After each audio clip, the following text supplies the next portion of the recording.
me to the moon. Let me play along the stars. Hope everybody's doing great. Hope everybody had a nice week or weekend, wherever you are, what day it is that you are watching this. I just got back from my wedding in Defuskie Island. Went ahead and brought it to the wedding because I want to really, I want to test it. And I was really excited about testing it. And I don't have the GFX100S yet, so I used my GFX50s with the Fujifilm GF 80mm 1.7 lens. I was smitten. I was very impressed.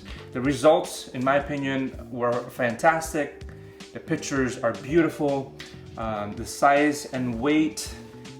The size is pretty heavy. It takes a little getting used to, especially on the wedding day when you're carrying 5 other cameras like me. I'm a crazy person.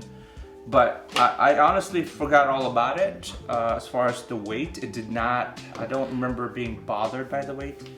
The diameter, it's about 3.72 inches. The length of it is 3.90 inches. It weighs about 1.75 pounds without the camera. Obviously with the camera it weighs more than that.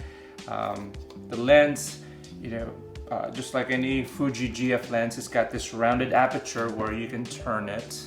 As far as when you're making adjustments on the aperture, there's an aperture ring. The minimum focus distance, what I've learned, is about 2 feet, 27 inches. I think that's what the spec says. So photos at 1.7 and then f2, they are exactly what I expected. They are beautiful. The bokeh is beautiful. Bokeh is beautiful at 1.7, but I'm not completely convinced that this is as beautiful as the Contax 645 lens with 80mm or even the Void 58 1.4. I'm not really convinced. With all of the hype the last 2 years leading up to the release of this lens, I thought that this lens will be the Contax killer. If you don't know what I'm talking about as far as the Contax, I am referring to the Contax 645 that a lot of fine art wedding photographers use. It's a Contax 645 medium format film camera with an 80 f2 lens. I'm just not convinced. I think the Void 58 1.4 manual focus lens shot at f1.4 or even f2, I'm convinced that it has a better bokeh than this. I still have to do a lot more testing to decisively say that I have concluded that this lens is the Contax killer, that it has the most beautiful bokeh. It is expensive as hell. It's $2,400. I wish it was cheaper, but it is what it is. I thought it might be worth $17.99, to be honest with you. Also, one more thing. This is a 63mm equivalent to 35mm camera. This is a 63mm focal length, right? It is an 80mm lens. But the way it feels, it means that if you're used to using your DSLR 50mm lens, or if you're used to using Contax 645, this will have a different feeling. It's a little bit longer, so I found myself backing up a little bit. I would look in the camera and be like, whoa, that's a little too close, let me back up a little bit. I found myself in that position pretty much the whole day because it is a 63mm lens. So that took a little bit of getting used to. I just want to make sure that you know that this is a 63mm focal length and not a 50mm focal length. So it will be a different feel if you're used to using that Contax 645 80mm Zeiss lens, okay? So I want to move on and show you some images. I know you're dying to see them, so let's get to it. So these images are not straight out of camera images. I adjusted the exposure, the color and the contrast in Lightroom. The whole day I was shooting at aperture priority. Auto white balance. I didn't use face or auto detect. I found it kind of inaccurate or slow or I don't know, unreliable. I don't know, I still need to practice on that. The way I focused the whole day, I pretty much turned all that off, but it's still on autofocus. I was on S, which is single focusing. I didn't use C, I used S, and also I just basically focus and recompose. That's how I learned how to shoot. Focus on the eyes and then recompose. So let's get to the images right now. So this image, Katie, I shot this at f 1.7, 1/420th of a second. This is the aperture priority, ISO 800. I really just wanted to focus on her ring there. I wanted to test the 1.7 aperture. She was near the window. We were outside here for this portrait. I wanted to test the f2 setting. So I set it aperture priority at f2, ISO 800. I really like the bokeh on this one. I wanted to be a more of a waist-up shot where I could focus on her hair and her face. I wanted to see what's the focus is going to be like at f2. This one I shot aperture priority at f4. I wanted more of sharpness on the flowers. I didn't want to adjust. I didn't want to shoot at f2 because I wanted to make sure the bouquets are a little bit in focus. I should have shot this at 5.6, but this one, the group shot, I knew I had a group shot and I wanted to make sure that all of them were in focus, so I shot it at f5.6 aperture priority. I love the fact that the trees are in focus. I shot this at f2. I intentionally set the setting at f2 aperture priority to make sure that the trees are on the background are out of focus and that they are both sharp. So they're both almost on the same plane. I want to say I was about 10-12 feet away. You know, I'm shocked that the dress, or there's even detail on the dress that you could see. Next, I wanted to test the camera and shoot horizontal. We were on the same spot, but I changed some settings here. I went to f4. I wanted a little bit of the background, and definitely I wanted to make sure that the foreground is my subject are sharp. I don't know if you can tell, there's a monkey, a fake monkey hanging on the tree. That was very important to her because she mentioned it several times how cute the monkey was. I thought, you know, why not include the monkey in the background? Moving target, I want to say the lens is okay. I mean, it's great. I think if you are going to shoot this lens, when it comes to moving target, I think you should set it at f5.6.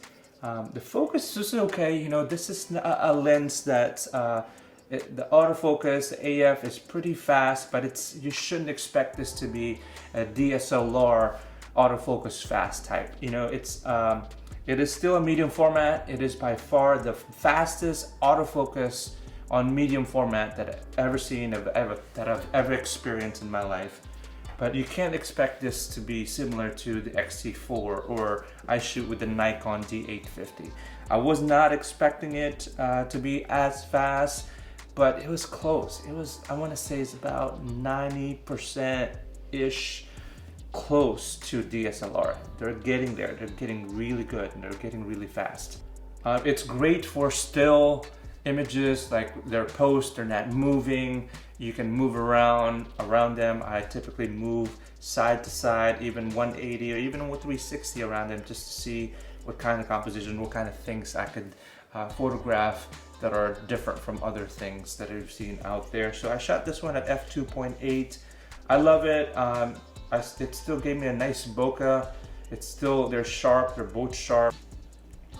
So in this case, we went on this birchwood on the beach. This is about, I want to say about 3 p.m. overcast day. I shot this as f4. I love the results of this. You know, I was farther away from them, and they're sharp. The birchwood is beautiful. It's one of my favorite images, and she told me it's one of her favorite images as well. Now let's talk about low light. So I didn't really shoot this lens too much on low light. I was able to shoot a couple of frames. We were so busy and it was so hectic and it was so tight in there and I couldn't find my bag. But anyway, I put it away after a couple of these frames were shot. But this one, I shot this at f1.7, ISO 3200. I'm pretty happy with it. I felt like the lens was hunting a little bit. You know, just like DSLR lenses and an 85 or a 50, sometimes you will find those hunt as well. So with this lens, it was hunting a little bit, but it didn't really bother me. I was able to lock in on some focus. So this is the image I love at 1.7, 1/110th of a second at f1.7, ISO 3200. There's not a lot of noise 3200. I would have pushed this to 6400, but I didn't really need to at that time. But I love this moment. It's pretty nice. It's pretty nice. The lens is pretty nice. I'm not, like I said, I'm not claiming this is going to be a DSLR autofocus fast lens. It's not. It's medium format. So you got to remember that. It's still the fastest medium format lens. The second to the last image is this floral. I shot this again at 1.7. I was testing this at 1.7 aperture.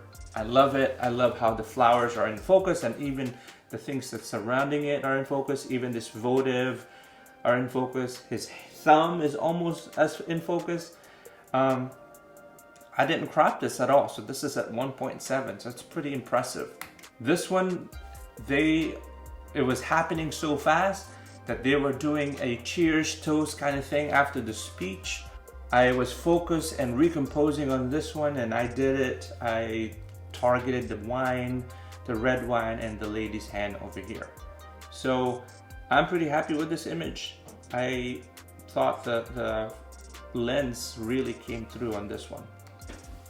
So I wish I shot this lens way more than I did. I shot a pretty good amount of image throughout the day, but you know, I lack confidence because the viewfinder of this 50S, it's not as good as I want it to be. It's hard to tell whether you're in focus or not, whether you got it right or not. The viewfinder on the 50S is kind of like old technology. I don't know. It was hard for me to tell as far as, am I in focus, am I sharp? So I'm having to like shoot the same pose or shoot the same thing over and over for like 2, 3, 4, 5 times to make sure I got it in focus. That I really lack confidence, and which kind of really prevented me to shoot this camera more.